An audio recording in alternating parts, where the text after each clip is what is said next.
अभी अभी नासा ने कहा कि कभी कभी एक मजाक बनाया जाता था हमारे हिंदू शास्त्र में, सनातन धर्म में ऐसा एक है कि हिरण्याक्ष नाम का एक असुर था और उसने समुद्र से पृथ्वी को बाहर निकाला। भगवद गीता में कहा है, ईश्वर सर्वभूतानां हृदयेषु अर्जुन तिष्ठति। वो परमात्मा तेरे हृदय के भीतर है और वो ही तुझसे बुलवाए। पुराण की डेफिनेशन क्या है? पुराना वो पुराण नहीं, पुराण की डेफिनेशन है जो नित्य नूतन है। कभी अपने आप को डिप्रेशन में महसूस करो और आंसर चाहिए, कोई भी पेज खोलो और कोई भी श्लोक पे हाथ रखो, विदिन 1 मिनट आपको डिप्रेशन से 60% बाहर। तो ये तो एजुकेशन जो आज हमारी है वो तो शायद 200 इयर्स जो हमारे ऊपर राज किया गया उसकी देन है। सोमनाथ का जो मंदिर था जी, उसको मोहम्मद गजनी ने 17 बार लूट चलाई। उसके बाद आया अकबर, उसने भी वहां पे लूट की। और उस टाइम पे कि एक क्षत्रिय लड़ने के लिए जाता है और उसका नाम था वीर हरिश। कोई लोग ये भी कहते हैं ना कि जो लोग मतलब सही रास्ते पे नहीं चलते वो ज्यादा सुखी होते हैं। इसकी सीधा साधा हिसाब है कि हमारी जर्नी जन्म से मृत्यु तक की नहीं। खुद को खोजने के लिए क्या चीजें हम कर सकते? बौद्धिज्म में एक बात कही गई है कि ईश्वर हर वक्त तुझसे बात करता है, पर उसको सुनने जितना शांत तो कभी होता ही नहीं। मेडिटेशन से अपने आप को शांत। Hello everyone, welcome back to the Hina Jain podcast. आज हमारे बीच एक बहुत खास मेहमान है जिन्होंने अपनी श्रीमद् भगवत गीता को अपनी पूरी जिंदगी दे दी, जिन्होंने पिछले कई सालों से यानी कि 17 इयर्स से वो सिर्फ और सिर्फ श्रीमद् भगवत गीता सिखाते हैं, उसकी वैल्यूज लोगों को देते हैं और 300 से ज्यादा कथाएं वो कर चुके हैं। Please welcome the great personality. आज हमारा टॉपिक आध्यात्मिकता के ऊपर है, तो जरा ध्यान से सुनिएगा। जिन्होंने उर्मिला में पीएचडी करी है, please welcome the great personality doctor Karnav Shastri. Hello sir, कैसे हैं आप? बढ़िया जी सर, जैसा कि आपने बताया कि आप 17 इयर्स से, पिछले इतने सालों से आपने जो श्रीमद् भगवत गीता को आपने दिया है अपना इतना टाइम और 300 कथाएं आपने कंप्लीट करी है, तो सर हम भी जानना चाहते हैं कि आपने ये शुरुआत कहाँ से करी? कभी है ना कोई एनर्जी आपको अपनी तरफ खींचती है। जी, मैंने बचपन में एक कथा सुनी थी जब मैं बहुत छोटा था। पत्थर को आप पृथ्वी से ऊपर की तरफ फेंको, जी, वो वापस शांत तभी होगा जब वो वापस पृथ्वी पर आएगा। जी, तो पृथ्वी अंशी है, पत्थर उसका अंश है जी, और अंश शांत तभी हो सकता है जब वो अंशी को मिले। जी, और उस कथा में मैंने सुना था कि जिस तरह ये पत्थर की बात सुनी ना, ठीक उसी तरह आत्मा अंश है, परमात्मा उसके अंश है। जी, तो अगर शांति चाहिए जी, तो परमात्मा का ही शरण लेना पड़ेगा। मुझे एक इफेक्ट हो गई। उसके बाद काफी अध्ययन रहा और फिर शब भर रहा ख्याल में तकिया फकीर का। सूफी शेर है कि शब भर रहा ख्याल में तकिया फकीर का, इसलिए मैं सुनाता हूँ दिन भर किस्सा फकीर का। ओके, दिन के 7 घंटे बोलना, जी, एक्चुअल प्रैक्टिस है 7 घंटे। जैसे अभी पहले बात हो रही थी, आप बोल रहे थे 1 घंटे कंटिन्यूस, 7 घंटे तक बोलने का मेरा अभ्यास है। जी, और ना कभी प्रिपरेशन रही है मेरी उसके लिए, क्योंकि मुझे हमेशा ये लगता है कि वो ईश्वर ही मेरे द्वारा वो बोलता है। भगवद गीता में कहा है, ईश्वर सर्वभूतानां हृदयेषु अर्जुन तिष्ठति। वो परमात्मा तेरे हृदय के भीतर है और वो ही तुझसे बुलवाएगा। यत वाक, ऐसा एक सूत्र है कि वो ही बुलवाएगा, वो ही बोलेगा। तो वो माध्यम बनना था। ऐसा कह सकता हूँ, थोड़ी मेरी प्रार्थना थी, थोड़े माता पिता के आशीर्वाद और अनहद गुरु कृपा। तो 16 साल का जब मैं था तब से मैंने भागवत कथा की शुरुआत की, फिर राम कथा की, फिर मैं महाभारत की कथा करने लगा, फिर देवी भागवत, फिर शिव पुराण, ऐसी अलग अलग पुराणों की कथा करते हुए 17 साल में इसी क्षेत्र में ठाकुर जी की कृपा से बने रहे। Okay, wow, that's great. मतलब आपने अब तक कितने पुराण जो पढ़े होंगे, अब तक कितने टोटल? देखिए, पुराण की उपासना होती है, जी, जैसे एक लैंग्वेज में आप बोल सकते हैं उसको पढ़े। जी, तो मैंने 18 पुराण जो है उनका अभ्यास जो मेरी समझ में आया, जितनी मेरी पर गुरु कृपा रही, तो 18 पुराण का सम्मिलित करते हुए मैंने उन सारे पुराणों का अभ्यास करते श्रीमद् भागवत को प्राधान्य, क्योंकि ऐसा कहा गया है कि वेदा उपनिषदा सारा जाता श्रीमद् भागवती कथा। वेद और उपनिषद का सार माने समस्त पुराणों का सार, समस्त वेदों का सार, समस्त शास्त्रों का सार वो श्रीमद् भागवत है। मैंने भागवत का आश्रय किया तो बाकी सब उसमें सम्मिलित था। ओके, चलिए, रियली नाइस। बट अब ये थोड़ा सा पर्सनल सवाल भी है, और जो हमारी ऑडियंस है, जो आज की जनरेशन है, बट उनका भी कहीं ना कहीं दिमाग में रहता है कि जो हम लोग आज की एजुकेशन में जो पढ़ाई कर रहे हैं, मैंने पढ़ा है बहुत बार कि जो हमारी पौराणिक एजुकेशन रही है, जो हमारी पौराणिक शिक्षा थी, उस शिक्षा में जहाँ पे हम लोगों को फोकस किया जाता था हमारी होलिस्टिक एजुकेशन पे, जहाँ पे स्पिरिचुअलिटी पे लोगों का पर्पस यही होता था, स्पिरिचुअलिटी लोगों को देनी, सिखानी है उनको, और एक्टिविटी उस हिसाब से उन लोगों की करवाई जाती है। आज की डेट में लॉजिकल और साइंटिफिक प्रूफ्स आपको ज्यादा पढ़ने हैं, ज्यादा उनके ऊपर फोकस करना है। So there are so much difference between these educations. मैं आपसे एक सवाल पूछना चाहूंगी सर कि हमारा अगर पौराणिक एजुकेशन का कोई ऐसा पार्ट अगर आज की डेट में, या फिर आप समझिए कि श्रीमद् भगवत गीता से कोई ऐसा पार्ट अगर आज के एजुकेशन में ऐड करना हो हमें, तो हम वो कौन सा पार्ट जो ऐड करना चाहेंगे? पुराण की डेफिनेशन क्या है? That not means old. Yes. पुराना वो पुराण नहीं। Okay. पुराण की डेफिनेशन है जो नित्य नूतन है। एक सीरियल आती थी महाभारत, और उसका टाइटल सॉन्ग शायद आपने भी सुना था कि जो कुछ है संसार में, जो कुछ है संसार इसी कथा में कह गए जी। वेद व्यास सार। तो पुराण वो है जो हर समय उपयोगी है, हर समय चाहिए, हर कदम पे चाहिए, वो एक्चुअल में पुराण है। हमने ऐसा मान लिया है कि पुराण माने पुराना कुछ नहीं, तो वो बात बिल्कुल गलत है।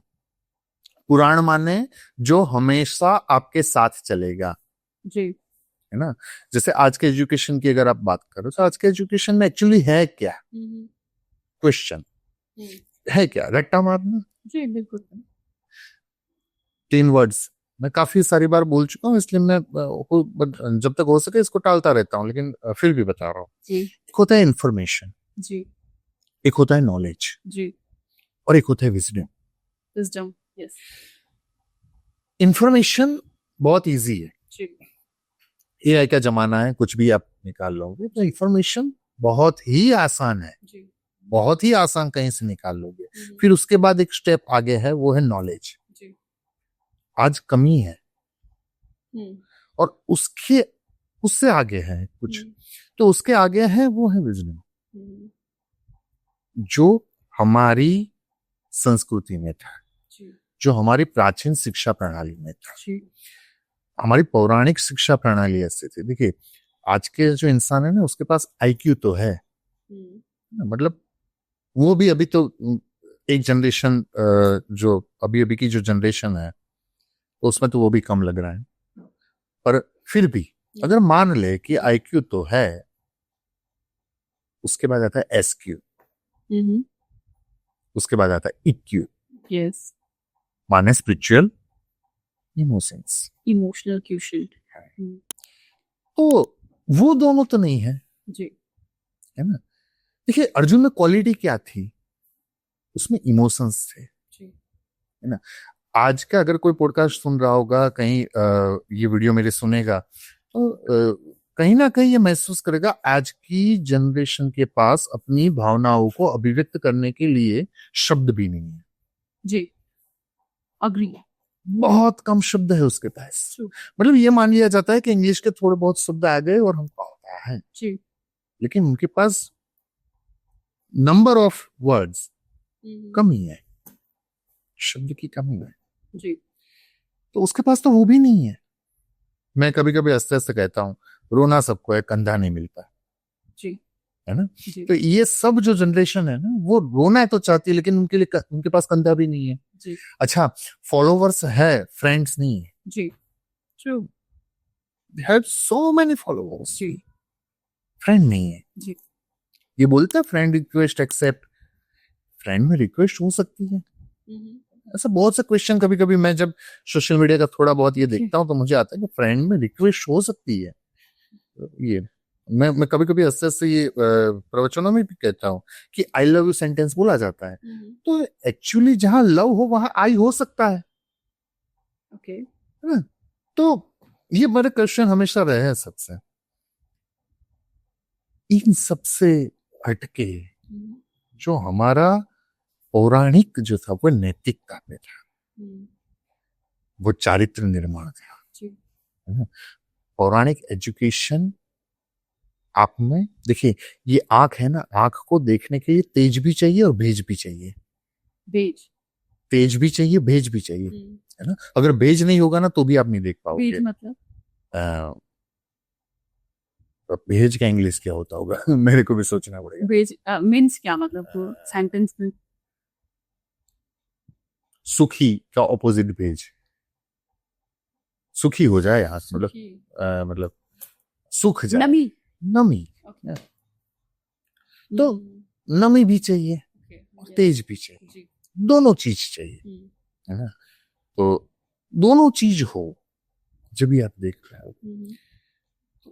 अर्जुन में वो क्वालिटी थी, और वो क्वालिटी थी इसलिए, देखिए श्रीमद् भगवत गीता में कहीं भी श्री कृष्ण ने अर्जुन को दर्शन नहीं दिए थे। क्या कहा था? दिव्यम ददामि ते चक्षु, मैं तुझे वो दृष्टि दूंगा जिससे तू मुझे देख पाए।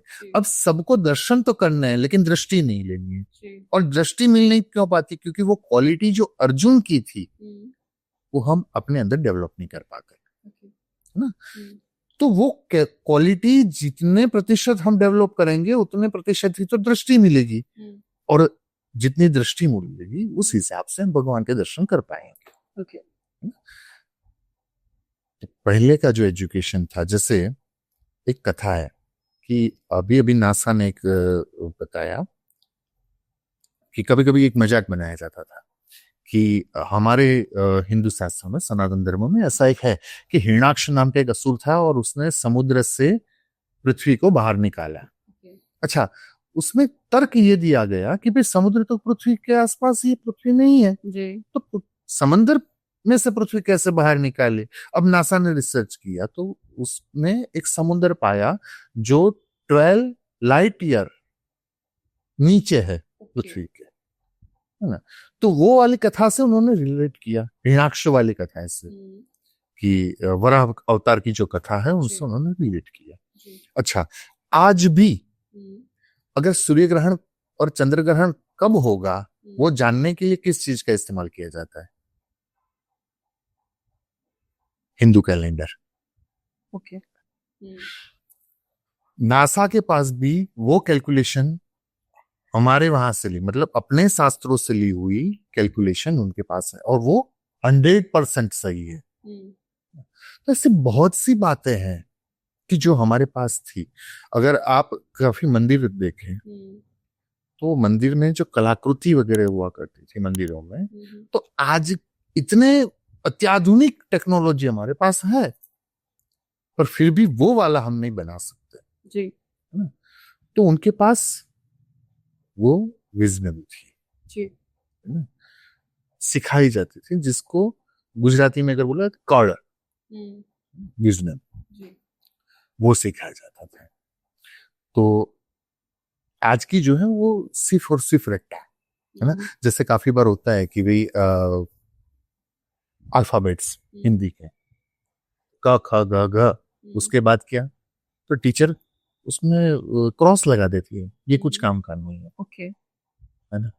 तो काफी सारे ऐसे हैं जिसको बच्चों को पता ही नहीं कि उसके बाद है क्या।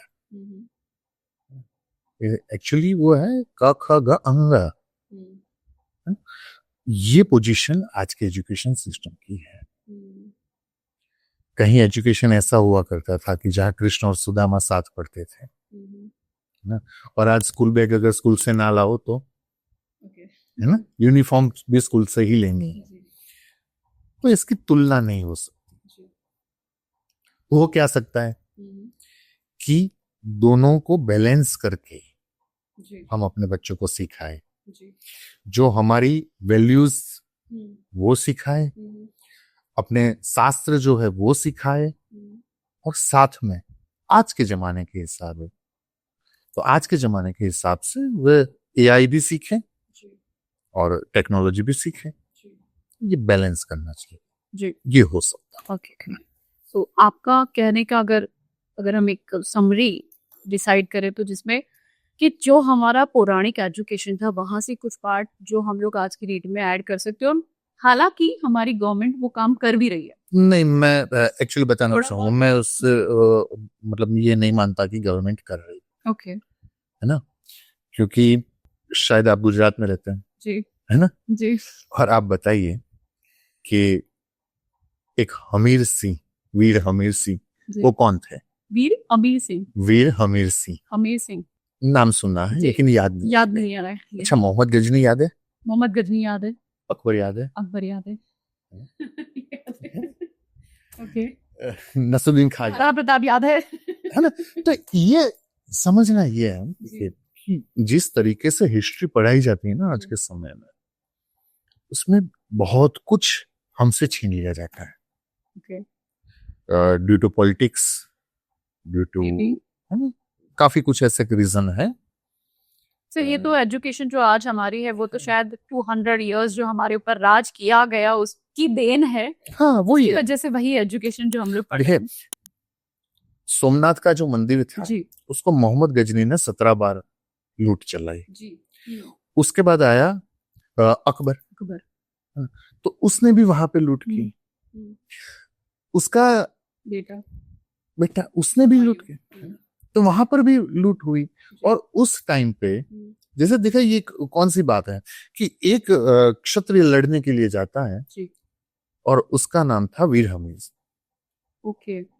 और उसको 8 महीने तक वो घेरा रहा। 8 महीने तक उसने लड़ाई की और फिर उसको मार दिया गया, जी। शहादत हुई। उसके बाद एक कहानी बहुत मुझे ये मेरे को बहुत इफेक्ट करी थी जब मैंने ये कहानी पढ़ी थी, और उस वक्त मैं बहुत छोटा था। एक माँ अपने बच्चे को लेके जाती है और शिव जी के दर्शन कर रही है सोमनाथ मंदिर में, जो ज्योतिर्लिंग है, 12 ज्योतिर्लिंग में से ज्योतिर्लिंग। और सब कह रहे थे देवाधिदेव महादेव, परम पिता। और उस वक्त वो बेटा अपनी माँ से पूछता है, माँ इनको परम पिता क्यों कहा जाता है? उसकी माँ ने कहा, बेटा इनको परम पिता क्यों कहा जाता है उसका जवाब तो मैं नहीं दे सकती, मतलब मुझे इतना कुछ आता नहीं है, पर हाँ, इस परम पिता को जब जरूरत थी ना, तब तेरा पिता लड़ने गया था, और वो था वीर हमीर सिंह का बेटा। ऐसे शौर्य की कथाएं हमारे वहां होता है ना। तो ये सब नहीं पढ़ाया जाता। ओके। कहां पर कितने लोगों की हत्या हुई वो नहीं पढ़ाया गया है। तो काफी कुछ चीजें ऐसी है जहां से हमको दूर रखा गया। एक और बात बताऊं, एक होता है, एक वर्ड है प्रक्षेप, जी। एक्स्ट्रा ऐड किया गया हो। आपने भी ये पढ़ा होगा, ये ज्यादातर जब गवर्नमेंट के एग्जाम देते हैं तब जीके की उसमें आता है कि हमारी इतनी तक्षशिला आदि उनका नाश किया गया, इतनी यूनिवर्सिटियां हमारे पास हुआ करती थी, और काफी सारे वेद पुराण वगैरह जला दिया गया, है ना, वो सब जला दिया गया, अपने वेदों को पुराणों को सब जला दिया गया। और फिर क्या किया? प्रक्षेप किया। प्रक्षेप माने एक्स्ट्रा ऐड किया जो आपको सही रास्ते से भटका दे। ये बहुत बड़ा टॉपिक है। ऐसे काफी सारे प्रक्षेप आज भी मौजूद है जी। जो एक्चुअल में थे ही नहीं, तो सिर्फ और सिर्फ धर्म से हटाने के लिए ऐसे प्रक्षेप ऐड किए गए, ब्रेन वॉश किया गया, ब्रेन वॉश करने के लिए। और उस टाइम पे सोशल मीडिया हुआ नहीं करता था। उस टाइम पे एक प्रेस का भूत हुआ करता था जो कहीं ना कहीं से आके वो भूत कुछ ना कुछ उसमें उलट सुलट कर देता था। जैसे आज सोशल मीडिया है, मतलब पूरा चेंज करने के लिए, माहौल बनाने के लिए यूज होता है। पॉलिटिशियन भी यूज करते हैं। अगर इलेक्शन आएगा तो कॉल आएगा कि मैं बोल रहा हूँ, तो भूत बोलता है, एक्चुअली में वो होता तो है नहीं सामने। ऐसा ही एक भूत हुआ करता था उस टाइम पे, और वो प्रेस के भूत ने काफी सारे प्रक्षेप ऐड किए जिससे ब्रेन वॉश किया जा सके। और इसीलिए हमारे वहां गुरु परंपरा कहा गया है। कि सीखना उससे जिसको आत्मज्ञान है, जिसने इस बारे में जाना है, जिसने इसका अभ्यास किया है। जी तो वो ऐसी बहुत सी बातें हैं, जी ऐसी बहुत सी बातें हैं जो एक तरीके से मैनिपुलेट करने के लिए हुई है। ये सो आफ्टर, जैसे कि आपने बताया कि ये इतना मैनिपुलेशन हमारे ब्रेन के साथ हुआ है और जिसकी वजह से आज का एजुकेशन जो बहुत ज्यादा जमीन आसमान का फर्क दे गया है हमें, तो ये ऐसा- बहुत बहुत सी बातें हैं। देखो इसमें आता है जी फॉर जेंटलमैन, जी ओके और जेंटलमैन की जो उसमें फोटो होती है ना, वो फोटो होती है टाई और शूट, हाँ है ना। True. अब किसान का बेटा वह जब पढ़ता है जी फॉर जेंटलमैन, तो उसका फादर सर पे पगड़ी है, उसके हाथ में लाठी है, और फिर उसको तो वो जेंटलमैन कभी लगेगा ही नहीं। ट्रू, कभी सोचा नहीं मैंने भी ये बात। फिर जी तो जेंटलमैन क्या वही होता है जिसने उसका ड्रेस कोड से आप जेंटलमैन डिसाइड करोगे, किसी के ड्रेस कोड से आप डिसाइड कर रहे हो, है ना। तो ये पूरा बनाया जाता है। यस एग्जैक्टली, मेरे पास भी जो पर्सनालिटी डेवलपमेंट के कोर्स के लिए जो लोग आते हैं ना इंक्वायरी के लिए, उनके दिमाग में भी एक्चुअली यही छवि है कि पर्सनालिटी मतलब मुझे एकदम स्टार्ट दिखना है, एकदम प्रॉपर मेरा जो ड्रेसअप होता है मैम वो वाला, वो सब कुछ चेंज करना है। ये ड्रेसअप चेंज करना इज नॉट द पर्सनालिटी, है ना। आप दिखना अलग, मतलब आपका जो अपीयरेंस है उसको चेंज करना, वो पर्सनालिटी एक्चुअली नहीं है। आपको समझने की जरूरत है कि पर्सनालिटी इट मीन्स कि आपका माइंड, आपका सोल और आपका शरीर, ये तीनों चीजों को बैलेंस करना, that is your personality.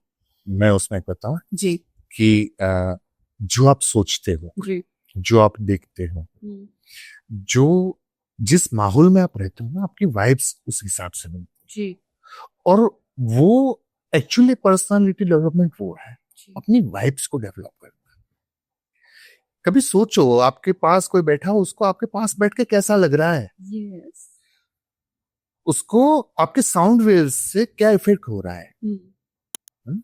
Personality development एक स्पीच भी तो है जी सब्जेक्ट, तो उसको आपके साउंड वेव्स से उसको क्या फील हो रहा है, पर्सनालिटी डेवलपमेंट। एक काका साहेब कालेलकर, वो कहते थे इंसान की उंगली भी बोलती है, उसकी घड़ी भी बोलती है, उसका पेन भी बोलता है, इंसान की हेयर स्टाइल भी बोलती है, इंसान की आंख भी बोलती है ना।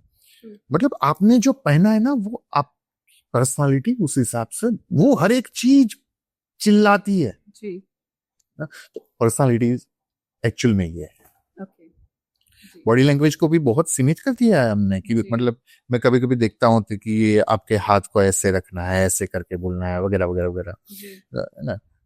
उससे भी आगे है कुछ। देखिए कभी कभी ये मेरे को हंसी आती है कि मैं करीब ये समझ लीजिए, इतना मल्टीप्लाई मैं तो कर नहीं पाऊंगा, आप कीजिएगा, कि 300 मल्टीप्लाई बाय 7 days, और उसको मल्टीप्लाई करना है 7 hours, तो इतने घंटे तो मैं बोल चुका हूँ, ओके, है ना। 14,000 लगभग। हाँ, तो इतने घंटे तो मैं कम से कम बोला हूँ। मैंने कभी ध्यान नहीं दिया है ऐसी बातों पे कि हाथ ऐसे रखना है, ये करना है। मैं कभी, मेरे को एक ही चीज सिखाई गई थी, जितना ही भीतर से निकलेगा ना, उतना भीतर जाएगा। जितने तेरे भीतर से निकलेगा ना, उतना भीतर जाएगा। तो मैं उसी हिसाब से चला हूं हमेशा। शब्द के प्रकार होते हैं, एक होती है निजवाणी। निजवाणी माने जैसे आपके पास बैठकर किसी को लगे कि नहीं ये अपनी बात हो रही है। एक होती है नभवाणी। नभवाणी माने आकाशवाणी, मतलब उसके बोलने से लगता है यही भविष्य है, ये जो बोल रहा है वही भविष्य है। आज ईश्वर की देन है कुछ पॉलिटिशियन के पास, वो बोलता है तो लगता है ये नभवाणी है। एग्जैक्टली है। तो वो ईश्वर की देन होती है। उससे बढ़िया, उससे आगे एक होती है नाभवाणी। नाग, नाभ, नाभ, नाभ माने अपनी नाभि से, अपने भीतर से जो इंसान बोलता है जी। वाणी के प्रकार है। तो ये एक्चुअली सीखना है हमको, सीखना ये होता है। और सीख के आ जाता है टॉन, ये हम यही सिखा रहे हैं तो मतलब हम भी यही सिखाते हैं, बट ये वाणी के बारे में जो आज आपने बताया, एक्चुअली ये मेरे लिए भी नया है कुछ, नहीं, क्योंकि हम मैं भी सही इतना कभी मैं कोई ऑपोजिट सोचा नहीं नहीं हूँ कभी। किसी चीज जी। के। प्रोफेशनल अलग चीज है, जी पैशनेट होना अलग चीज है। कोई अगर प्रोफेशनल सीखना चाहेगा वो ज्यादा से ज्यादा क्या कर पाएगा, उसी में उसको पैशनेट बनाना है तो क्या, तो उस पर ध्यान देना चाहिए, वो सबसे ज्यादा मुझे ये लगता है। अब आपका ये क्षेत्र है तो मैं कुछ ज्यादा नहीं बोलूंगा इस पर। अरे नहीं ऐसा कुछ नहीं है, आपसे भी हमें बहुत कुछ सीखने को ही मिलेगा अगर हम कहीं पे जो जिस तरीके से हम सिखा रहे, हो सकता है वो तरीका हम चेंज कर पाए, या कहते हैं ना कुछ यूनिक चीजें या यूएसपी जो हम लोगों को प्रोवाइड करवा पाए, ज्यादा वैल्यू ऐड कर पाए। मैंने आपको पहले ही बताया कि हमें आज की एजुकेशन में कुछ न कुछ जो ऐसा पुराने, जैसे आपने बताया पुरानी, आप बोल रहे पुराण का मतलब पुराना नहीं होता, लेकिन आज इंग्लिश में देखा जाए तो वो एंशिएंट है हाँ। तो वो एंशिएंट का मीनिंग ही एक्चुअली यही कि जो पुराण बहुत पुराना जो था, उसको, उस एजुकेशन को हम लोग आज की डेट में तुलना कर रहे हैं। पुराण का मतलब तो अभी आपने बताया, तो हम सब पुराण का मतलब एवरी टाइम, हमेशा। एक्चुअली पुराण टूल बॉक्स है। जी आपके घर में टूल बॉक्स होता है, जहां इस्तेमाल करना चाहिए वहां आप टूल उठा के कर लेते हैं। जी मैं कभी तो ये ट्राई करके देखा, भगवत गीता सिंपल, सबके पास हर घर में है ही, कोई पढ़े ना पढ़े और बात है। कभी अपने आप को डिप्रेशन में महसूस करो और आंसर चाहिए, कोई भी पेज खोलो और कोई भी श्लोक पे हाथ रखो। अच्छा संस्कृत नहीं आती, कोई बात नहीं, ट्रांसलेशन पढ़ो। विद इन 1 मिनट आपको डिप्रेशन से 60% बाहर आ चुका है। मतलब कोई भी कंफ्यूजन है, कुछ भी प्रॉब्लम है, प्रॉब्लम के बहुत सारे आज के, मतलब किसी को अकेलापन लगता है, कोई डरता है, कोई एंजाइटी फील करता है, तो कोई कुछ भी, कोई भी प्रॉब्लम, आंसर चाहिए, भगवद गीता खोलो, कोई भी पेज खोलो, किसी भी श्लोक पे हाथ रखो, उसका अनुवाद पढ़ो। मैंने किया है मैंने अपनी कॉलेज टाइम में ये बहुत बार किया है। तो आप 65% तो एक ही श्लोक से बाहर आ जाओ, है ना, क्योंकि आप अपने आप को ऊपर महसूस करो। हमारे जो शास्त्र है, देखिए बहुत बड़ी बात है, धर्म तो बहुत सारे हैं, धर्म बोलते हैं, मजहब बोलते हैं, रिलीजन, सब कुछ बहुत सारे हैं, लेकिन हर धर्म में ये कहा गया है ये बात माननी है, सजदा करना है, उस पर तकरीर होगी, तर्क नहीं होगा। एक ही सनातन धर्म ऐसा है जिसमें तर्क की छूट है, मतलब आप आर्ग्यूमेंट कर सकते हो। अच्छा, है ना, किसी भी और धर्म में आप मुझे लाके दिखाओ कि वहां आर्ग्यूमेंट की कहीं कोई गुंजाइश नहीं है। अग्री, है ना। एक सनातन धर्म ऐसा है जो कहेगा आर्ग्यूमेंट करो, है ना। गौतम ऋषि ने तो पूरा न्याय शास्त्र बनाया, आपने वहां तर्क शास्त्र है ना। आप शास्त्रार्थ करो, आर्ग्यूमेंट करो, आर्ग्यूमेंट करके भी ये नहीं कहा गया कि हम जीतेंगे आप मान लो, नहीं, ऐसा नहीं कहा गया, उसमें भी बहुत कुछ हो सकता है। तो ये सनातन धर्म की बहुत बड़ी उदारता है जी, ये बहुत बड़ी उदारता है ना, क्योंकि और किसी मजहब में ये छूट नहीं है, कोई गुंजाइश नहीं है। ये उदारता, उस उदारता को हमें समझना है, उस उदारता को समझना है, और जो इस उदारता को समझ जाता है ना, तो फिर वो आगे बढ़ता है। और हर एक श्लोक श्रीमद् भागवत के लिए कहा गया है, यत स्वादु पदे पदे, यत स्वादु पदे पदे, हर एक पद में कुछ ना कुछ है। अच्छा, अक्षरानाम अकारोस्मि भगवद गीता कहती है, मैं अक्षरों में अकार हूं, एक एक अक्षर में मैं हूं, है ना, ऐसा श्री कृष्ण ने कहती है। हर एक अक्षर आपको इंटरनल खोज की तरफ ले जाता है जी। और जब इंटरनल खोज की तरफ आप जाते हो ना, तो इंटरनल आपके लिए इटर्नल इजी हो जाता है। इंटरनल गए तो इटर्नल इजी हो गए। ये बेसिक कॉन्सेप्ट अपना है, और उसी से आगे बढ़ते जाओ तो फिर जैसे जैसे आगे बढ़ोगे कि यत् स्वादु पदे पदे तो फिर तो उसमें जी। आगे बढ़ोगे। साबिया, तो मैंने भी मतलब अभी थोड़ा अभी जैसा आप बता रहे थे तो मुझे भी दिमाग में बहुत सारे थॉट्स चल रहे थे कि हम लोगों ने पुराने टाइम में क्या होता था कि एक रिलेशन होता था गुरु और शिष्य का। हम्म। तो उसमें गुरु को वो नॉलेज होता था और वो नॉलेज को ट्रांसफर करता था अपने शिष्य के अंदर, लेकिन उसको ट्रांसफॉर्मेशन के लिए वो ट्रांसफर करता था, मतलब कि वो शिष्य अपने अंदर चेंज कर पाए और वो सेल्फ रियलाइज कर पाए। आज की डेट में ना, मतलब जहां तक मैं देख पा रही हूँ ना, टीचर में वो नॉलेज है कि वो कोई सेल्फ रियलाइज करता है। मतलब सबकी बात नहीं कर रही हूँ, लेकिन कुछ ऐसे टीचर्स, मेजॉरिटी वाले टीचर्स जो है नहीं है, उन लोगों में अभी भी आज दिन तक वो नहीं जानते कि साइकोलॉजी क्या होता है, लेकिन दे आर लाइक वो टीचर है किसी प्री स्कूल में, कोई अच्छे छोटे छोटे बच्चों को वो पढ़ा रहे हैं, लेकिन दे डोंट नो कि चाइल्ड साइकोलॉजी क्या चीज होती है, बच्चों को किस तरीके से। अरे मैंने देखा है बच्चों को बोलते हैं पढ़ोगे नहीं तो क्या करोगे। अब उनको मुझे ये लगता है उनको क्वेश्चन नहीं होता कि हमने क्या कर लिया। जो प्राइवेट स्कूल में टीचर्स हैं वो कभी जब अगर बच्चों को बोलते हैं कि पढ़ोगे नहीं तो करोगे क्या, तो मतलब उनको खुद क्वेश्चन नहीं होता होगा कि हमने क्या करा। जी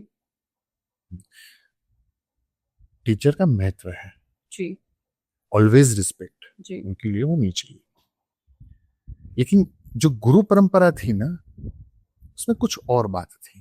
जी ऐसा कहा गया था कि गुरु किसको मानना, मतलब ये ट्यूटर की वो टेंशन नहीं थी कि स्टूडेंट कहां से लाना है। यस स्टूडेंट की टेंशन थी कि मुझे टीचर कहाँ मिलेगी, जी है ना।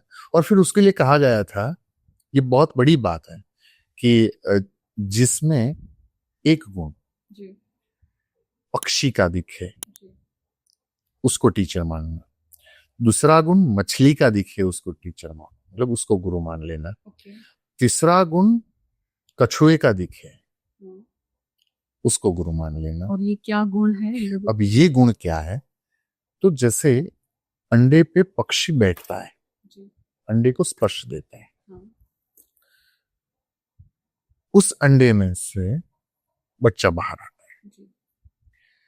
ठीक उसी तरह जिसके सर पे हाथ रखने से तेरे भीतर कुछ प्रकट हो, तेरे भीतर कुछ प्रकट हो। ऐसा कहा गया है कि जब तक अंडे को स्पर्श न मिले तब तक अंडे में जीव नहीं आया, पक्षी का स्पर्श मिलकर नहीं आया, ऐसी मान्यता थी।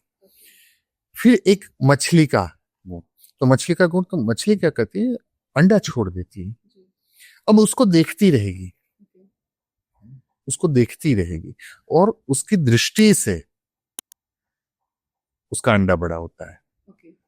तो जिसकी दृष्टि से तेरे भीतर अध्यात्म प्रकट हो उसको गुरु मानना। फिर कहा गया एक गुण कछुए का, कछुआ जो होता है ना वो भूल जाता है कि अंडे कहाँ थे, और उसकी ऐसे हमारे वहां वर्णन है कि उसको चिंता होती है कि उसका क्या हुआ होगा।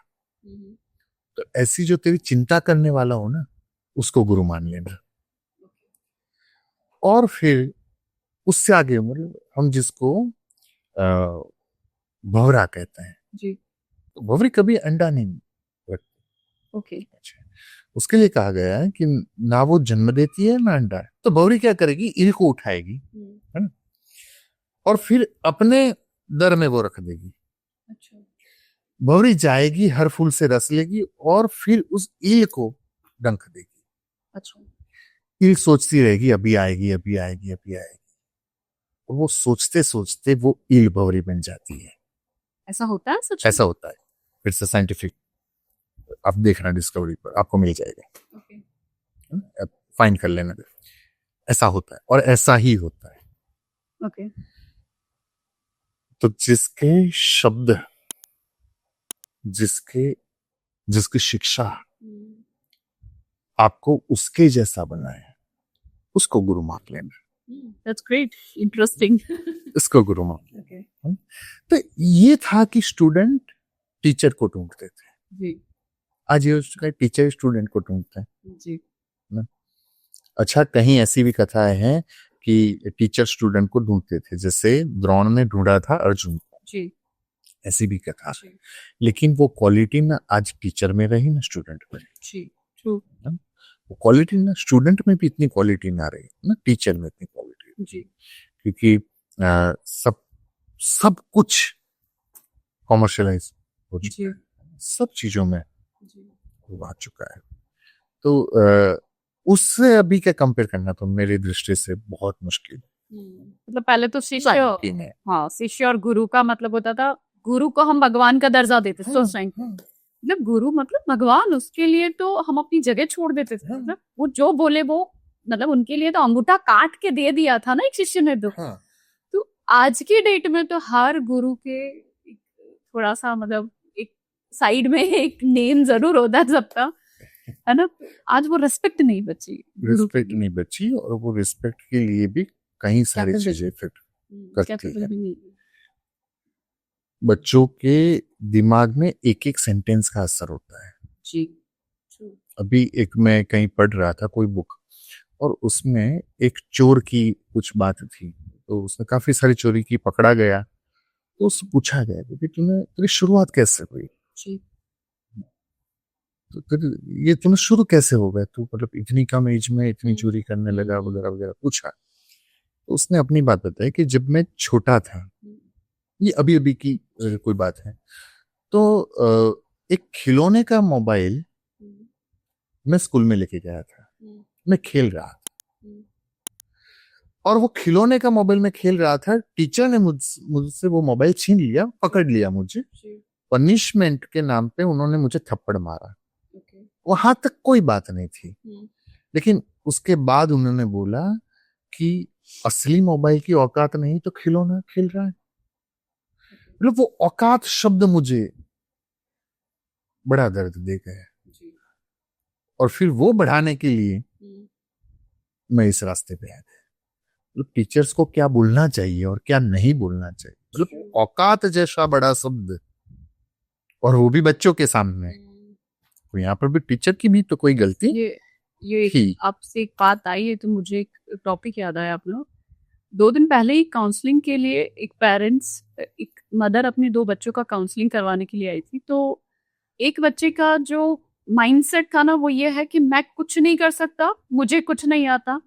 ये जब उस मदर ने पता किया तो उसकी ट्यूशन क्लास के जो सर है वो उसे बार बार कहते हैं, और उसकी मदर को बुला करके उसकी मॉम को उसके बेटे के सामने ये बात बोलते हैं कि इसे कुछ भी नहीं होगा, आप प्लीज घर पे थोड़ा ध्यान दीजिए, इसे कुछ भी नहीं आता है, ये कोई जवाब नहीं देता है। लेकिन वो रिपीटेडली उसके दिमाग में ये बार बार बनता गया, और उसके रिगार्डिंग ही अभी उसका काउंसलिंग चल रहा है। तो ये बहुत सोच समझ करके, टीचर्स तो बन गए हो, प्लीज डेफिनेटली आप लोगों को ध्यान रखना चाहिए कि आप लोग क्या बोल रहे हो किसी स्टूडेंट को। और एक शब्द की बहुत बड़ी इफेक्ट होती है। बहुत बड़ा, बहुत इफेक्ट। मैं अपनी पर्सनल मैं चाहूँ तो मैं जब छोटा था तो मेरा नेचर सबसे अलग था। जी सब टीवी में आ रहे, वो उस टाइम पे एफएम चलता था, तो उसमें आ रहे सॉन्ग गाते थे और मैं गजल गाता था। जो मेरा शौक था गजल नज़म, ये शेर शायरी, वो मेरा उस टाइम पे शौक हुआ। थोड़ा मुझे संस्कृत के श्लोक उस वक्त आते थे, मतलब मेरा टैलेंट यही था। और बड़े शहर की बड़ी स्कूल में मैं पढ़ता था, जहां पर फीस मदर फादर मैनेज करते थे। हाँ मैनेज करते थे, मतलब बहुत मैनेज करना पड़ता था, ऐसी फीस तगड़ी फीस थी वो पढ़। अब मैं उतना कर ना पाऊं, और लोगों की तरह वो सब टैलेंट नहीं था। वो टैलेंट मेरे में था, वो उनमें नहीं था। वो तो बाद में आपको पता चलेगा। पर मेरे को हंसी उस बात की आज याद करता हूँ तो कभी कभी दर्द भी होता है, हंसी भी आती है कि एज ए स्टूडेंट लाइफ मेरी अच्छी नहीं रही। मैं एज ए स्टूडेंट वो महसूस नहीं कर पाया, क्योंकि मैं बहुत बड़ी स्कूल में था। वहां पे सारे बच्चों को ये टीचर कि ये कौन से जमाने का आ गया भाई, इवन टीचर ये बोलते थे कि ये कौन से जमाने का आ गया। अच्छा, अभी अभी हम सब साल में एक बार मिलते हैं, ट्यूशन स्कूल वगैरह सब मिलते हैं, तो उसमें से काफी सारे लोग मुझे पूछते हैं कि कहीं जॉब वगैरह हो तो प्लीज हमको इसमें से 6-7 डॉक्टर हैं, ओके कोई BDS है, कोई MBBS है, और वो मुझसे पूछता है मैं जॉब करूँ या क्लिनिक खोलूँ, अच्छा है ना। मेरी हॉबीज थी, मेरा कुछ अलग नेचर था और मैं अपने नेचर के हिसाब से चला। तो मैं मोर देन 30 कंट्री में ट्रैवल कर चुका ओह वाह हूँ। ग्रेट अच्छा, मैं साफ साफ कहूँ, मुझे इंग्लिश नहीं आती, ठीक है तो मेरे लिए ट्रांसलेटर मैनेज हो जाता जी है ना। मैं साफ साफ कहता हूँ, मुझे इतना ही, यही मेरा वे है, मेरे लिए मैनेज हो जाता। जी तो माँ बाप को भी ये समझना चाहिए। जी एक अंग्रेजी एक स्टोरी थी कोई इंग्लिश की, और उसको मैंने कहीं ट्रांसलेशन उसका पढ़ा था। एक बच्चा था, उस बच्चे को पेंटिंग करने के लिए टीचर ने दिया, तो उसमें कोई नेचर का पेंटिंग करना था, मतलब जो हम बनाते थे, 2 पर्वत बीच में, पर्वत और बीच में हाँ, नदी वो सिंपल सा अपना रहता था। स्काई हमेशा ब्लू होता है, उसने कोई और कलर कर दिया, जी पिंक कर दिया। फिल्म कर टीचर ने डांटा, मारा, बच्चा रोया, रो के घर आया, उसकी माँ को बताया। उसकी माँ एक नोट लिख के देती है, every child has own sky, हर बच्चे का एक अलग आकाश अपना खुद होता है, का आकाश होता है तो उसमें जीने दो बच्चों को, उसमें देखने दो। जी आजकल देखो ये हो चुका है, कोई घूमने जाता है ना, तो वो घूमने नहीं जाता, वो फोटो खिंचवाने के लिए जा रहा है। ट्रू हम्म। अग्री कोई साथ में बैठते तो वो साथ में बैठते बातें करने के लिए नहीं बैठ रहा, वाईफाई वहां आ रहा होता है इसलिए बैठ। जी ये दिक्कत है।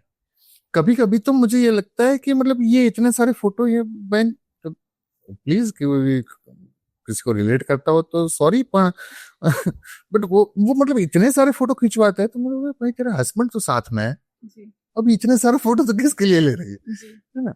कभी कभी हस्बैंड की हालत दिखे तो लगता है मुफ्त का ड्राइवर, मुफ्त का कुली, मुफ्त का फोटोग्राफर। जी ये मतलब ट्रैवल देखो तो यही लगता है जी ट्रू ट्रू कि हस्बैंड पे दया है, ये क्या कर रहा है बेचारा, ये इतना इतना जुल्म हो रहा है, जैसे ये लगता है।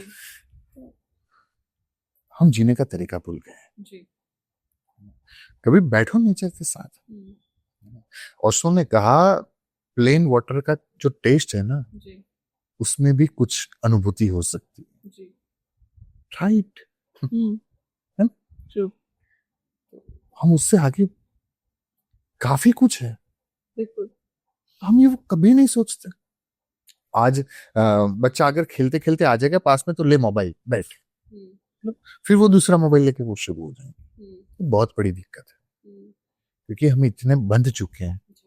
जितने वायर हम साथ लेके घूमते हो, ये सोचो कि अगर उसी वायर से अपने घुमा दे, एक लैपटॉप का चार्जर का वायर होता है, एक पावर बैंक को चार्ज करने का वायर होता है, एक वायरलेस चार्जर का वायर होता है, वायरलेस चार्जर का भी वायर होता है, फिर 2 मोबाइल है तो 2 मोबाइल के अलग अलग, एक एंड्रॉइड है एक iOS है, तो उसके अलग अलग केबल, मतलब कितने वायर, ईयरफोन जो होते हैं उसके वायर, अच्छा उसको चार्जर उसका अलग है तो उसका वायर, कितने वायर लेके हम घूम रहे हैं, मतलब कितने बंधनों से हम बंध चुके हैं।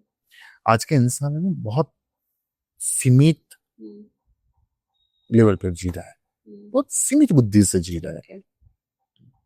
उसके पास अगर किसी चीज की कमी है ना आज के लोगों के पास, तो वो सोच की कमी है, विचार की कमी है।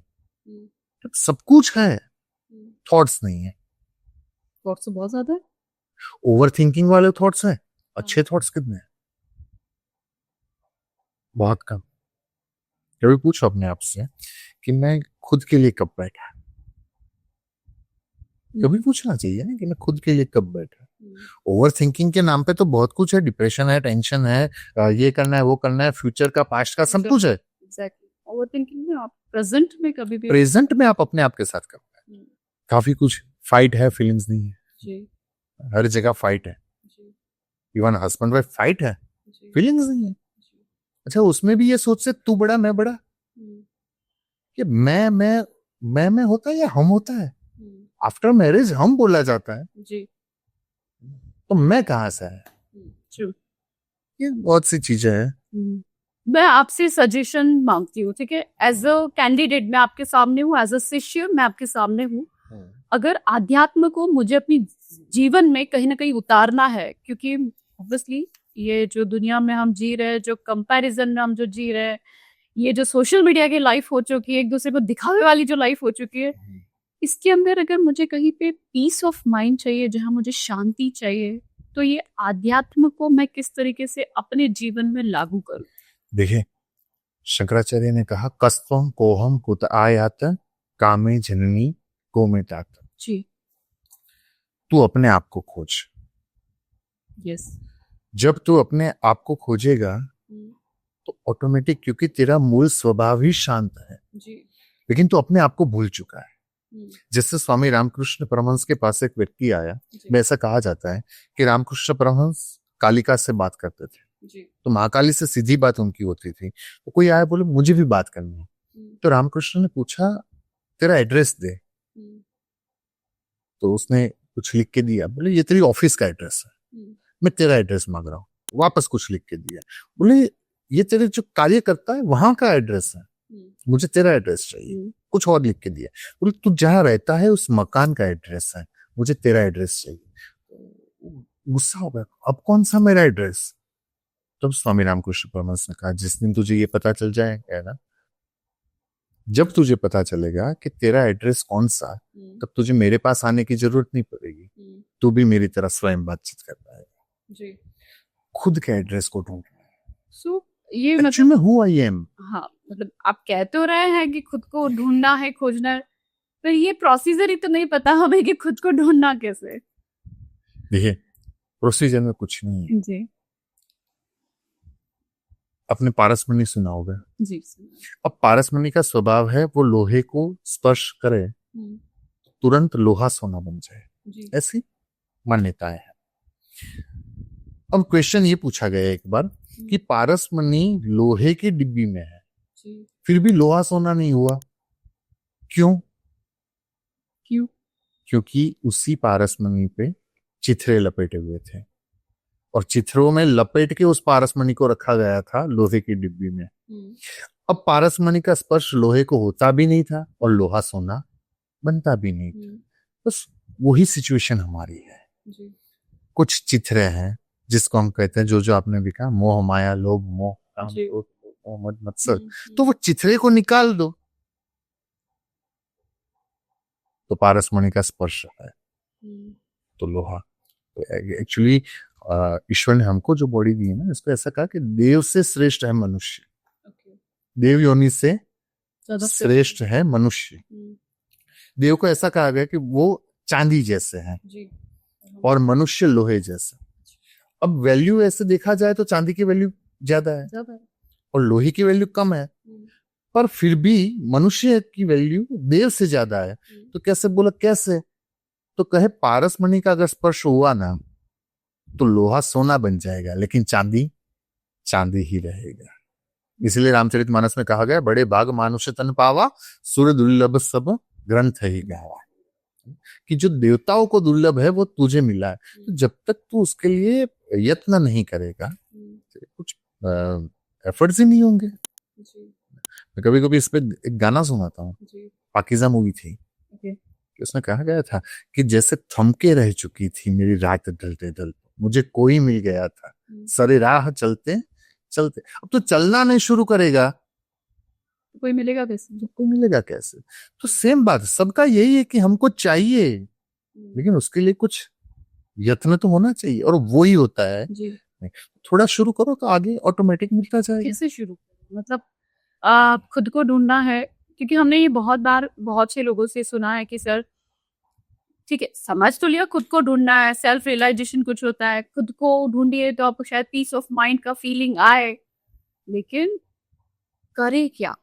खुद को खोजने के लिए क्या चीजें हम कर सकते? बौद्धिज्म में एक बात कही गई है कि ईश्वर हर वक्त तुझसे बात करता है, हर वक्त तेरे से बात करने के रेडी, पर उसको सुनने जितना शांत तू कभी होता ही नहीं है। तो पहले मेडिटेशन से अपने आप को शांत करो। अच्छा, वे आप कोई भी लो, चाहे आप मेडिटेशन लो, चाहे आप कुछ ज्ञान की बातें सुनो, चाहे आप भक्ति करो। आकाशात् पतितं तोयम यथा गच्छति सागरम सर्वदेव नमस्कारम केशवम प्रति गच्छति। आसमान से बरसा पानी बहते बहते किसी ना किसी रूप में समुंदर तक ही जाएगा।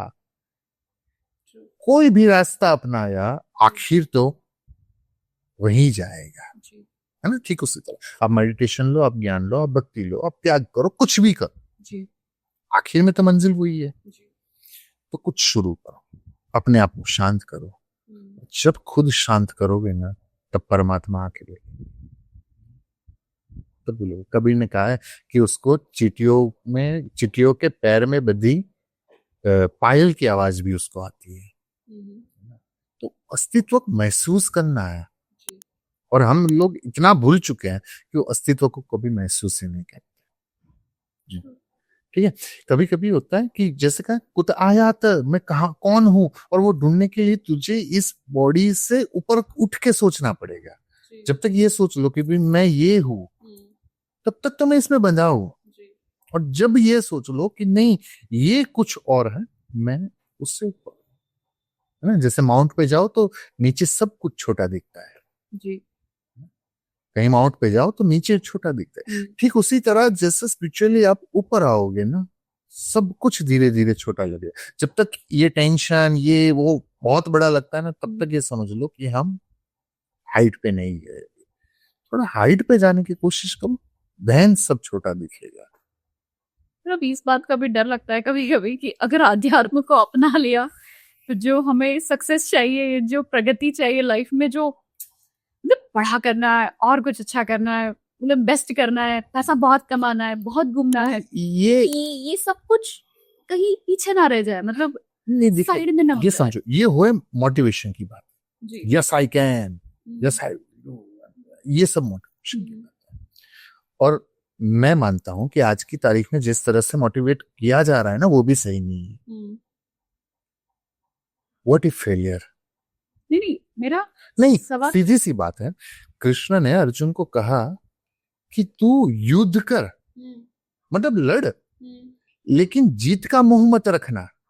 तू जीतेगा वो तय नहीं है, उसका मोह मत रखना, है ना। तो यही बात हमारी है कि हमको करना सब कुछ है। कर्मण्यवाधिकारस्ते मा फलेषु कदाचन। तो बता के क्या कि हमें ना रिजल्ट के पीछे भाग रहे हैं, रिजल्ट के पीछे भाग रहा है। डू वेल, जो कर रहा है बेहतर तरीके से कर, बहुत बेहतर कर, क्योंकि तेरे हाथ में तेरा कर्म है, फल तो कभी किसी के हाथ में न था न होगा। अब एक सजेशन मुझे आपसे इस बारे में भी चाहिए कि जो लोग बहुत ज्यादा ओवर थिंकिंग करते हैं, यानी कि जो हमेशा फ्यूचर में रहते हैं या पास्ट में रहते हैं, जो प्रेजेंट में रह नहीं पा रहे, उसका एक सॉल्यूशन जैसा आपने बताया कि पहले तो मेडिटेशन, पहले तो आप अपने आप को थोड़ा शांत कर लो, फिर उसके बाद सोचो कि तुम कहाँ हो, कौन हो, क्या कर रहे हो, क्या करना चाहते हो। लेकिन कई बार ये मेडिटेशन थोड़े टाइम तक होता है, फिर उसके बाद वापस से जो डेली रूटीन जो जिंदगी चल रही है उसी के अंदर मतलब वापस से वही थॉट्स, वही एक हैबिट सी जो बन जा रही है ओवर थिंकिंग की, कि उसको हम कैसे, मतलब एक मेडिटेशन एक ठीक एक तरीका है, और भी क्या ऐसी चीजें जो हम लोग कर सकते हैं? प्रेजेंट में रहना जी, उसकी एक आसान सी बात है, अपनी वैल्यू क्या है वो जानिए। एक स्मशान की दीवार पे लिखा था, आखिर में तो सब राख, आखिर में तो सब कुछ राख। पानी का ग्लास पकड़ो, उसमें उंगली डालो, उंगली बाहर निकालो, तुरंत वो जगह, उंगली गई तो जगह हो जाएगी, उंगली निकली जगह भर जाएगी। इतनी वैल्यू हमारी है। मतलब हम ये सोचते कि मैं नहीं होता तो, अरे राजा महाराजा चले गए, है ना, राजा महाराजा चले गए, अब मेरे बिना ये कैसे होगा। तो ऐसे तो जिनके पास अनगिनत दौलत थी वैसे चले गए। तो ना कभी ये सब कुछ तय होता है, सब कुछ एक सिस्टम से चल रहा है, और you are part of system. तू उस सर्कल का पार्ट है और कुछ नहीं है। और देखिए ये समझ लो कि जैसे सनातन धर्म में हमारी जो जर्नी है ना, वो जन्म से मृत्यु तक की नहीं है। जी। ऐसा कहा गया, बहुत कुछ तू लेके आया है और बहुत कुछ लेके जाना है। जैसे आपने सुना होगा, कुछ नहीं लेके आया, कुछ नहीं लेके जाना। लेकिन ये भी सही है कि बहुत कुछ लेके आया है अपने कर्मों के दिन में। तेरे पास संचित कर्म है जी। है ना, तो वो कर्म तू लेके आया है और बहुत सारे कर्म तू लेके जाएगा। जाएगा। तू बहुत सारे पाप भी लेके आया, बहुत सारे पुण्य भी लेके आया, और बहुत सारे वो लेके तुझे जाना है। ये समझ लो कि मुझे प्रेजेंट में ऐसे रहना है कि वो ग्लास वाला एग्जांपल याद है जी जी है ना, कि कभी उंगली डाली तो जगह हो गई, उंगली निकाली जगह भर गई। इतनी ही वैल्यू तेरी है, तो उससे ज्यादा तो वैल्यू है ही नहीं। जी, छोटा सा चीज जो अभी आपने बताया, ये पाप पुण्य सच में, मतलब मैं इतना नहीं मानती कि ये पाप पुण्य, क्या पुण्य है क्या पाप है उसको हम डिस्क्राइब कर पाए या फिर उसकी कोई डेफिनेशन होती है। मुझे पर्सनली मुझे ऐसा नहीं लगता कि उसका कोई डेफिनेशन है कि पाप पुण्य क्या है, क्योंकि श्री कृष्ण ने कितने ही ज्यादा पुण्य किए हो या वो भगवान थे, फिर भी कहा जाता है कि वो नर्क में थे। और मतलब जो श्री कृष्ण जी ने जो कुछ भी किया वो सब कुछ अच्छा था, लेकिन वो पाप था।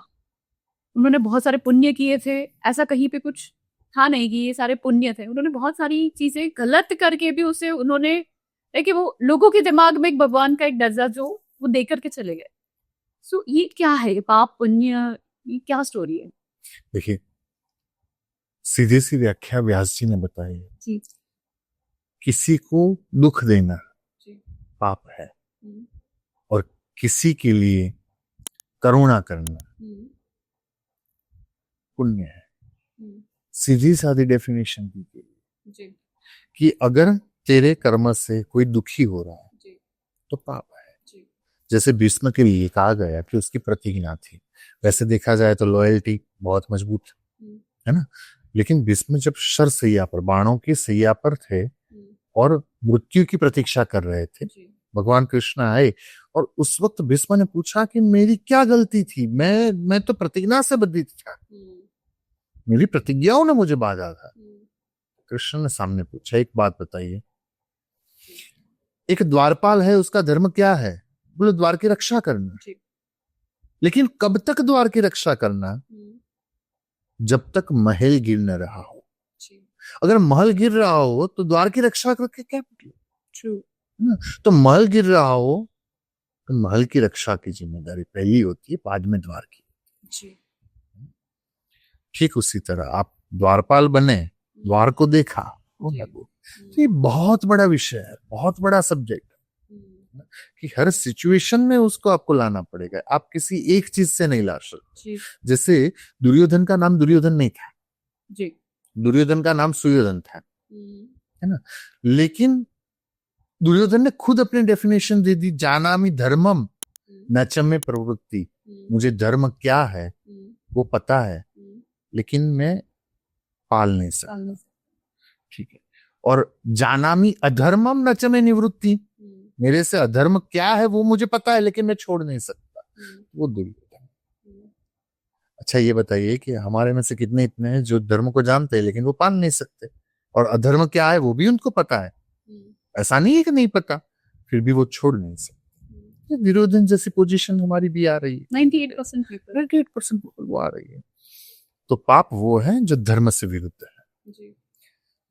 भगवान ने कहा सर्वधर्मान परित्यज्य माम एकम शरणम व्रज, है ना, तू अधर्म को छोड़। तो अधर्म पाप है और धर्म पुण्य है। तो अब इसको चलते चलते अब लोगों को ये लगता है कि जो धर्म में जो लिखा गया, अब लिखा क्या गया है ये तो एक्चुअली हमें भी नहीं पता कि क्या सच है क्या गलत है, बट जो धर्म को नहीं पालता है वो पाप ही है, और जो धर्म की लाइक जो धर्म के अकॉर्डिंग ही चल रहा है, जो धर्म में लिखा हुआ है, जो शास्त्रों में लिखा हुआ है, बस उसी को फॉलो करेगा तो वो पुण्य है। Is it true? धर्म में जो लिखा गया है उस हिसाब से वो हमारे वहां निज धर्म और स्वधर्म की बात है। मेरा धर्म एज अ फादर कुछ अलग है, एज अ हस्बैंड कुछ अलग है, एज अ फ्रेंड कुछ अलग है ना, तो वो मेरा स्वधर्म हुआ। तो उस स्वधर्म को मैं अगर नहीं निभा रहा हूं तो पाप है। और मैं स्वधर्म से विपरीत कुछ कर रहा हूं, स्वधर्म को निभा रहा हूं, पुण्य हुआ, स्वधर्म को नहीं निभाया तो पाप। सीधी सी व्याख्या उसकी यही है। अच्छा, कोई लोग ये भी कहते हैं ना कि जो लोग मतलब सही रास्ते पे नहीं चलते वो ज्यादा सुखी होते हैं, ऐसा भी सुना होगा।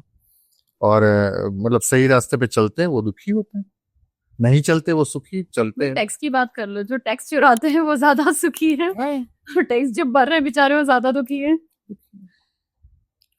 तो इसकी सीधा साधा हिसाब है कि हमारी जर्नी जन्म से मृत्यु तक की नहीं है।